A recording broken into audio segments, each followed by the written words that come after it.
pag nasa 5-star hotel ka, iba yung pakiramdam. Parang ang yaman-yaman mong tingnan. At ang ganda-ganda pa ng ng nagsiserve sa amin. Pang Miss Universe. No? Ang katangkaran, hindi pa huhuli. May pa-fork. Pero kape lang in-order ko.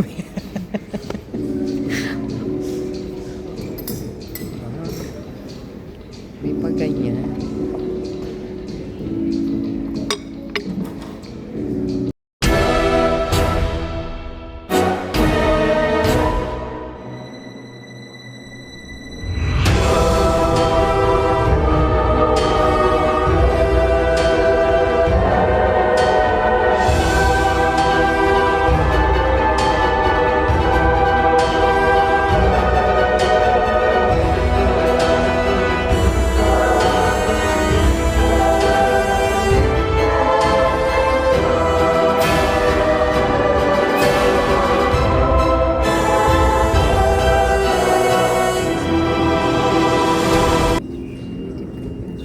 Ang ganda ng plato pero wala naman kami kakainin. Kape lang. Cheers.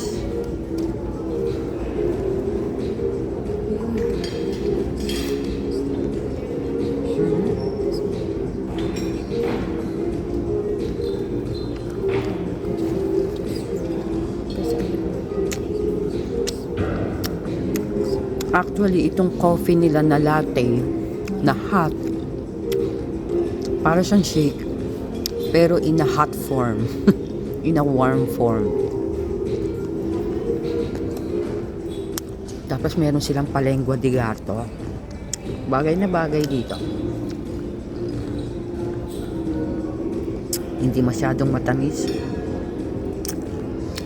May konting pait.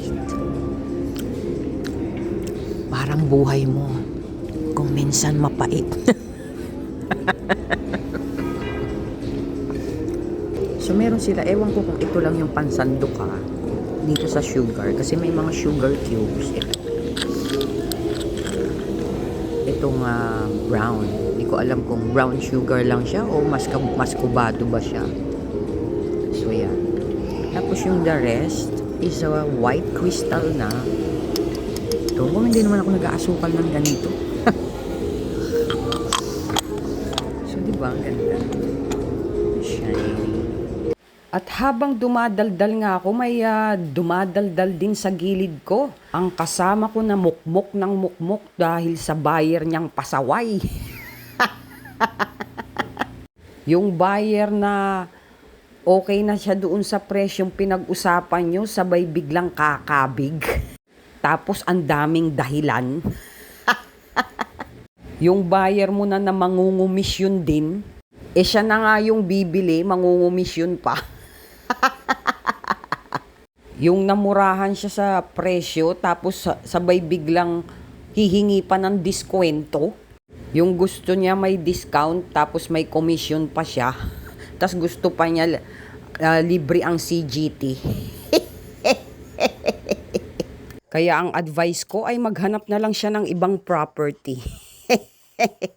Dahil ang presyong binigay ko ay presyong pangmabilisan. Kamot ulo ka na lang talaga. So yun lang mga bebs, at mapagpalang gabi sa inyong lahat at sumainyo ang kapayapaan. Mwah!